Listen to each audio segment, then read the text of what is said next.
Hey, thank you so much for joining me today for the conversation. I'm super excited about the topic that we're going to be unpacking. I thought it makes sense to maybe start with you, hear a little bit about you, your background, your experience, your connection to Challenger, and just kind of tee up what we're going to be chatting about today. Yeah, thank you for having me. It's really exciting to be here. I've been involved with Challenger for a really long time. Way back when it was CEB days, I was actually a member of the CEB, and when I first learned about Challenger, it was as a sales manager, really managing a team. And when I discovered this language around Challenger, it just really lit me up because I just found that it resonated with what was actually working in the field, and to have a framework and some language to really help scale it across others and share and articulate what was working. But also for me, it was selling I could be proud of, to put it that way. So it was really that authentic business conversations, really having genuine impact on customers' business outcomes. And I found that really exciting, really energizing.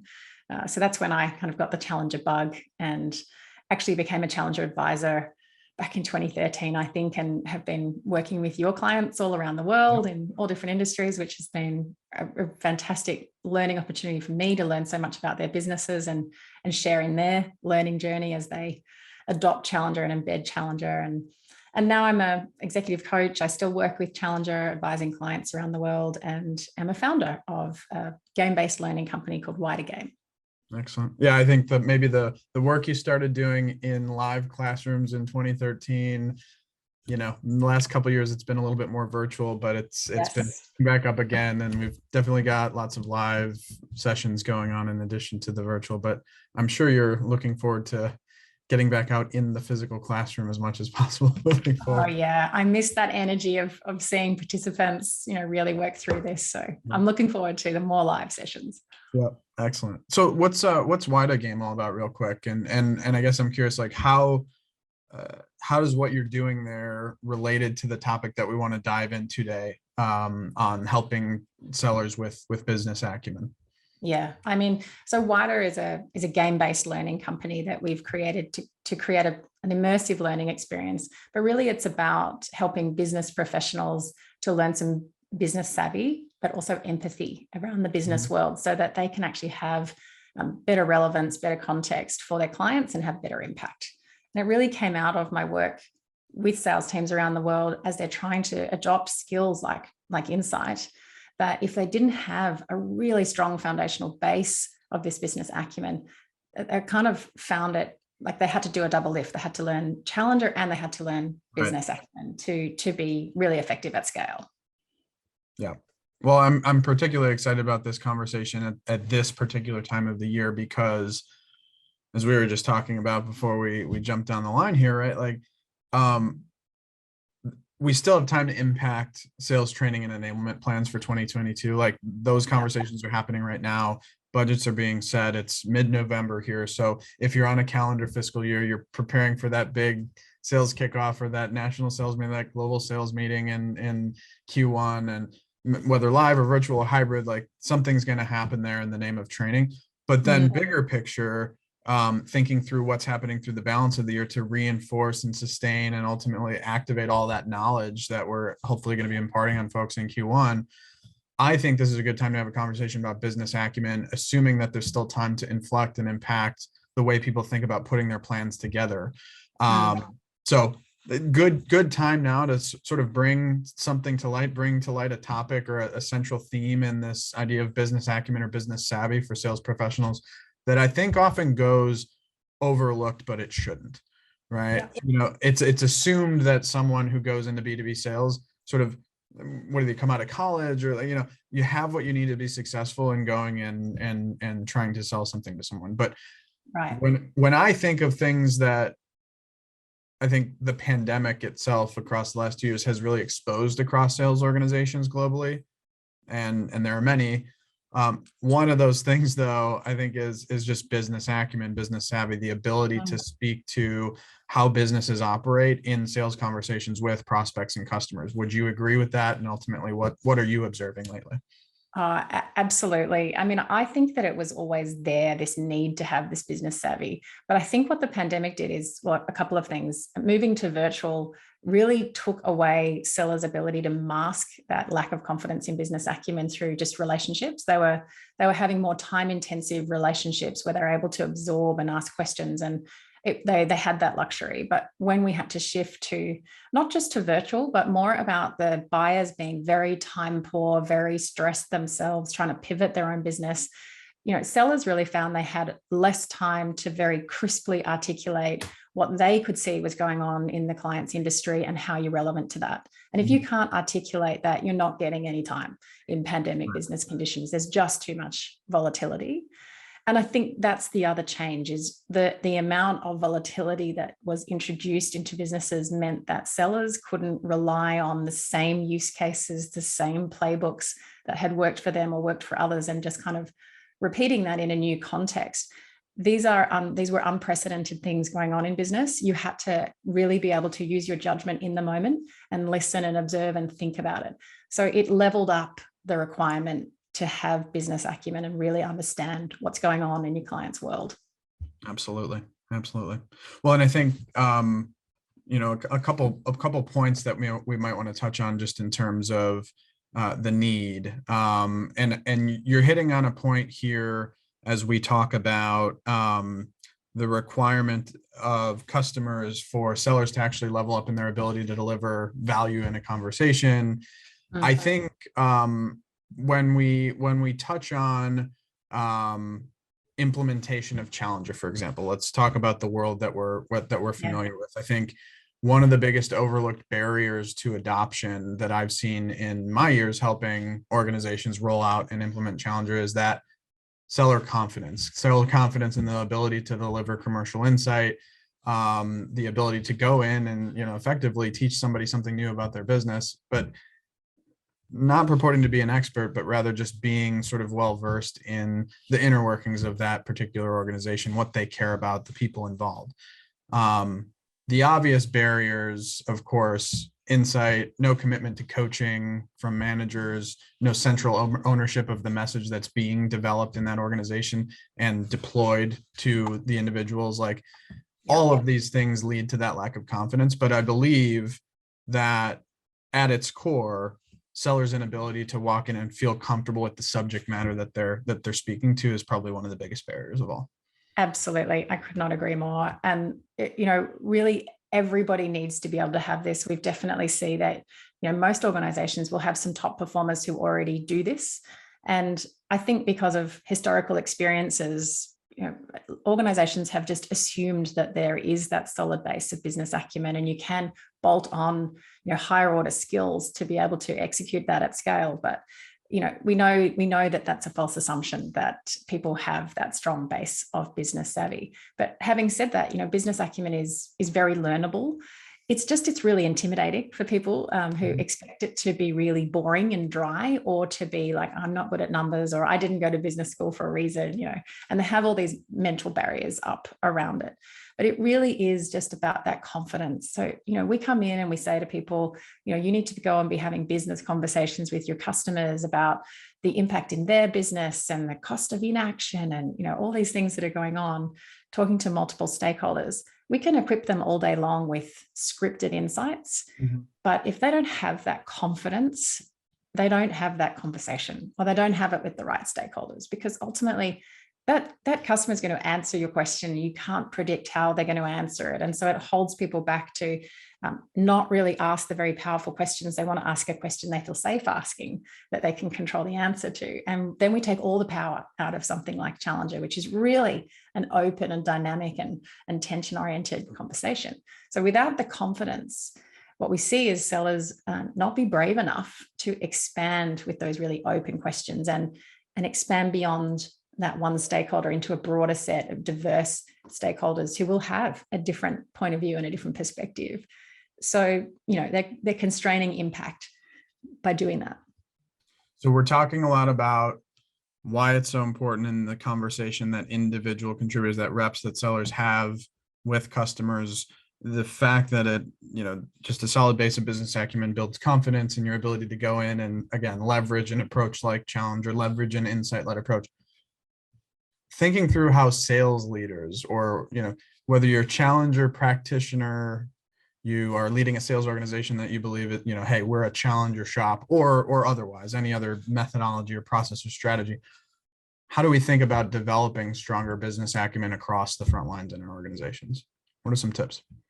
Yeah, I mean, the first one is don't be scared of it. And many sales leaders are also not confident with the business acumen. And then they get to a point where they feel like everyone thinks they should know it. And so they don't ask the questions. So I think the first thing with learning any skill, whether it's challenger or business acumen, is be prepared to be vulnerable, that you don't know how to do it, or you need some practice, or you need some feedback, someone to listen.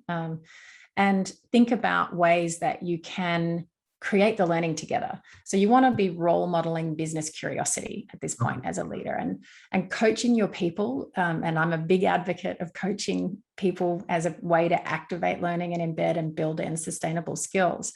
But you want to be coaching them to just nudge them to think about the wider business perspective that's at play in your customers. And just even by asking those questions, it'll stimulate some learning and some research. And the other thing that works is use your team meetings to every now and then just have a conversation around some business change that's happening in the context that might impact your clients. So maybe it's a regulatory change, maybe it's economic conditions or an exchange rate shift. And you can just start that conversation for a few minutes that says, how might this affect our clients? Mm-hmm. What pressure does this put on them? What new opportunities does this open up? How might this change how they want to engage with us? And how can we be proactive in taking a position with our clients and our customers on that? So really just thinking about it, building some awareness and creating that ongoing learning around business acumen is going to be really helpful. Well, and I think there's also maybe this misconception that business acumen is all about financial literacy, just sort of being able to read financial statements or understanding generally accepted accounting principles. Like, how does it go beyond what we all might sit there and think, like, okay, as long as we understand like the P&L of a business, we're good. Yes. Like, what are we talking about? Yes. And we think about business as financial statements. We've oversimplified it. And I do see lots of organizations really kind of think about business acumen too narrowly, particularly if it's in the context of a sales team. They don't need to be able to write the P&L. They just need to be able to understand what it's telling us about the business and forecasting what that business might do as a result. So lots of organizations overinvest in sellers understanding the accounting rules and the financial statements, but they underdo the piece that's really impactful for sales teams, which is really that bigger picture of understanding the business ecosystem and the connective tissue between stakeholders. Who are the players and what drives them, and in what ways are they related to each other or not, and what's really going to create tension. So for that, you just need to have a very broad understanding of what's generally happening and an understanding of those building blocks and how they connect together, so that when you are researching and doing discovery, you'll be noticing things in a different way and making those connections around what's going on and how you can influence in a different way. Yeah, I couldn't agree more. It goes much deeper than just being able to understand sort of the financial health of an organization. You've got to think about, again, the systems, the processes, the architecture, everything that's happening inside the companies that you're selling to, but then also, most importantly, the people you're dealing with, how they interact, the rules of the game inside of that organization, part of the culture, ultimately what it means in terms of your ability to actually get them to be open to change, to new ideas. Some organizations are completely resistant. Good luck finding that mobilizer in an organization that just has a hard time driving change, right? Hopefully you can attach to a few key people, but some organizations are absolutely much more open to change than others. And I think that's all part of when we talk about business acumen, recognizing those patterns, recognizing what types of companies are, I guess, ripe for change management initiatives or disruption in any way, shape, or form. Yeah, absolutely. Yeah, we can tend to really be a bit cynical, actually, around what's driving decisions within organizations. And we think about, we talk about insight. One of the the key things about that is you go talk to customers' business about their business, not about your product or your solution, and be able to articulate the cost of the status quo. And, really to do that, you have to be able to look at what are the customers doing now? What are they trying to achieve? What are they doing now to go about that? And what assumptions underpin that? What's driving their thinking that we want to reframe ultimately? And this is the big gap that I see with many, many sellers who can observe what the customers are doing, and they can read the annual reports and they know what the strategy is, and they can say, well, I know they're trying to grow their business by 20% year on year, and to go about this, they're doing these things. But when you really coach them on what's underpinning that, what are the assumptions, it tends to then become a bit oversimplified or even a bit cynical, because they've always done it that way, or because they don't know about us yet. Yeah. And that's where the lack of depth is, because that's the critical part of a reframe is, what is it? Why does this make sense to them? What do they see that you don't see? What are they not seeing, or they're undervaluing or overlooking? And we need to know a deeper level of business acumen to be thinking, what are the drivers of these business decisions, so we can really be skilled at these assumptions to create the case for change. So I want to do that. You're getting into what I was hoping to unpack a little bit with you, is like connecting the dots between business acumen as sort of like this underlying sort of, right, maybe it's more of a sort of a foundational base upon which to then execute the challenger approach. And when people watching this or listening to this think about challenger, like a lot of them will know it as the 4 T's, right? Teach, tailor, take control, build, attention. Then there's more, of course, obviously. What you just touched on, I love. Let's go through some of those foundational challenger components and help them connect the dots. What you were just talking about, I'd say it would be teach, right? Like business acumen underpinning your ability to land a compelling teaching pitch, to talk to customers about not your product, but the problem that they have, that they either didn't know exist or were underappreciating in terms of its impact, the gap in their thinking, creating a case for change. How about some other ones? Like, how about business acumen in the context of allowing you to take control? And of course, like take control being like managing the process, going toe to toe with your customers to make sure to guide them through the journey that they need to go through, building momentum, reinforcing that momentum with value at every step of the way, taking control, and maybe even like stakeholder management, right? Like finding the right people, working with them. How does business acumen allow you to take control or manage stakeholders, look for mobilizers? I mean, you can't do it blind is as simple as I could put this one. So when I think about taking control, I'm really thinking about so that it's not pushy or aggressive. It's actually helpful and constructive to the client. Yep. We're really shining a light on the path ahead in their buying journey and what's happening in their organization. And if we have absolutely no idea what's going on in their organization, like we cannot execute on that. We cannot predict what's happening in their buying journey, or, we all know that it's going to be one stakeholder is not enough. And we know that there's, 10 maybe stakeholders in the background. We need to be able to identify who they might be and what's different about their perspectives. What do they care about? Where's the common ground in those stakeholders, and where does it totally diverge? And if we don't do that, we can't be equipping our mobilizer, which is incredibly powerful. The impact of equipping your mobilizer is really phenomenal. Mm-hmm. But we're not useful to our mobilizers if we can't anticipate and predict, and we can't actually say, hey, your finance team is going to be thinking about it this way, but your operations team will be more concerned about that. And here's how we bridge this gap, those business conversations, to really help your mobilizer build the consensus that they need, because you're talking their language. It makes it much easier for them. And I think, we touched on this before with the complexity of human decision dynamics. Again, this is probably touching back into teaching, but when we think about insight, we'll often see an over-reliance on rational. I don't know if you see this, but people will build a business case and they'll be like, this is a no-brainer. Why isn't anything happening?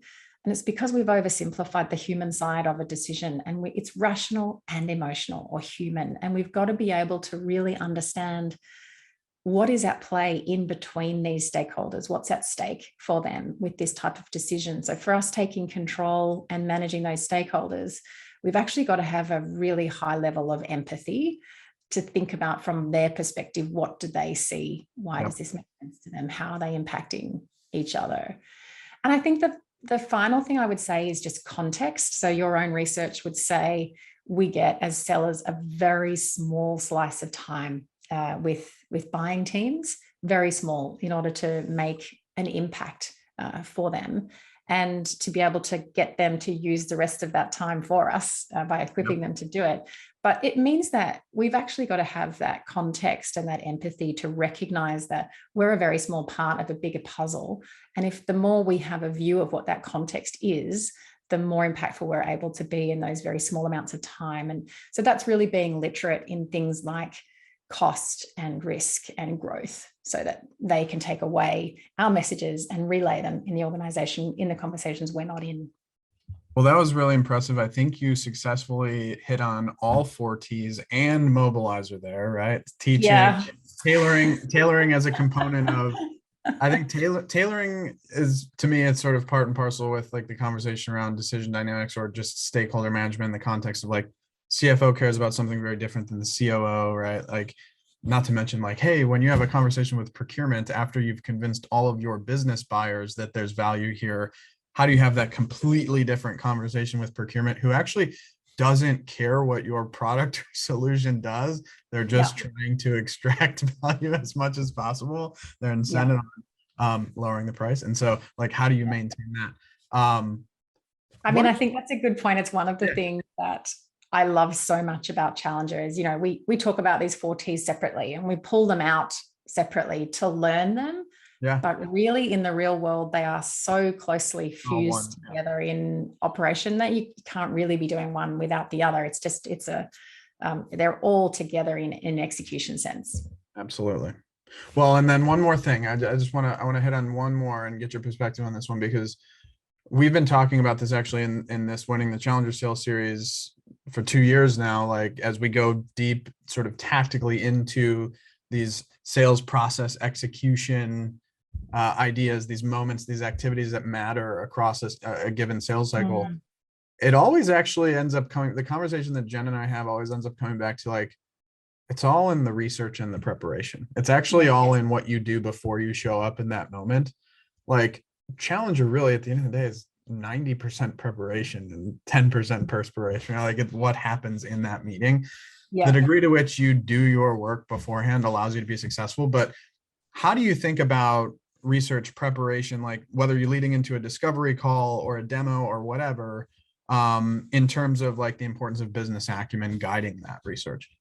I completely agree. And yet I think that we see so many sellers kind of go through the motions with this as almost as though it sits outside of their own process and it's for someone else that they need to do this. But I mean, I think if we are going in prepared, then it gives you that confidence to have the real conversations, but it also allows you to be fully present.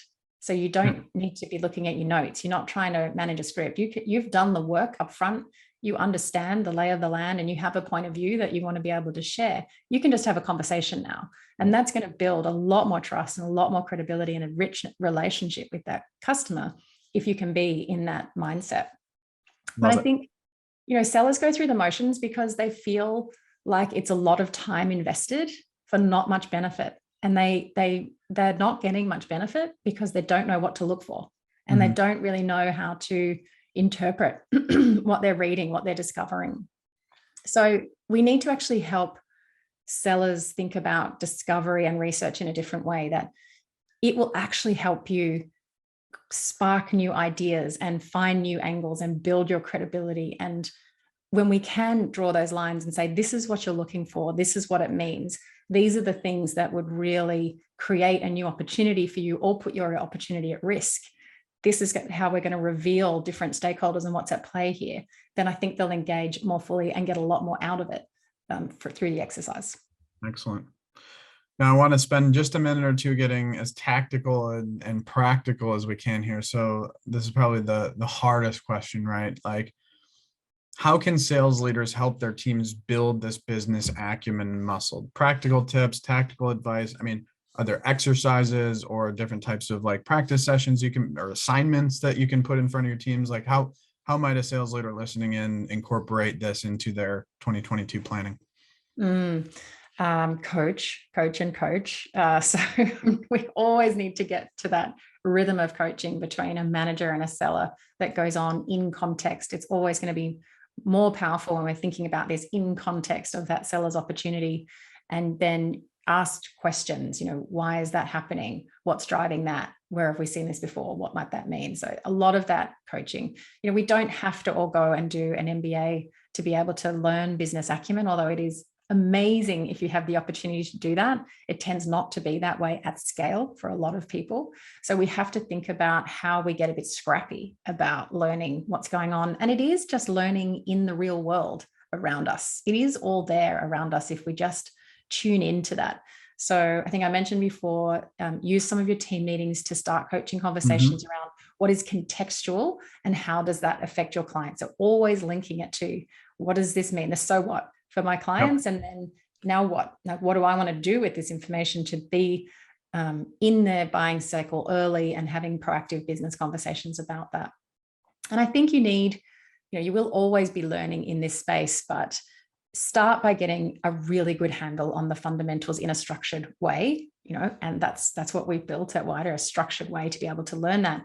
But I think it's a mindset that then this is all around you all the time, and the business world is changing all the time, and so will your clients. So even if you're an industry vertical specialist, you still need to have that very broad understanding of the building blocks and how they fit together, and it will continue to grow and evolve. And for you to be at that cutting edge of those conversations with clients about what's changing, about what's coming, you've got to keep your learning fresh and current. There's lots of different ways to do that. There's, read the financial news. That's a bit of an overwhelming place to start if you don't already know what you're looking for, because your eyes kind of glaze over. So I'd actually suggest, things like podcasts, and also talking to your customers. You'll learn a lot from them just by listening, asking different questions. And also talk to your own CXOs in your own organizations. Think about what you don't know and what are the gaps in your knowledge, and go seek them out. Go find procurement, go find operations, go find marketing, IT, whoever it might be, and just go, hey, how do you think about this? Where do you see this happening? And just, ask questions to learn. That's what lifelong learning really looks like. One of the best that you reminded me of when I was first starting out my first sort of entry-level sales role, one of the best things that the company I was working for did was just have sort of a recurring monthly information session, just kind of like a brown bag lunch session with different functional executives and leaders, just to literally unpack and talk about what they cared about. It was really interesting and it was really insightful, and it helped you understand, like, okay, Steve over here in this department is focused on these things, and he's describing the way his peers think through similar problems. That's information, that's knowledge, that's basic business acumen that I need to have a handle on before I call up Steve's peers to try to schedule meetings with them and position products and solutions. So yeah, I like that. That's a super practical one. If you're not doing it as a sales leader, go across the C-suite and say, hey, can you guys spend some time with our teams to help them better understand how you make decisions in your day-to-day and what that means for them in their conversations. Yeah. And I would always recommend to any seller, put your hand up to be on a procurement team inside your own organization. So there will always be buying committees, be on one just to see, as a user of it, just to see the dynamics between the group from the other side of the table. It's eye-opening. Excellent. Well, Kate, I've really enjoyed the conversation. For anybody watching or listening, where can they learn more about you, learn more about Wyda Games, get in touch?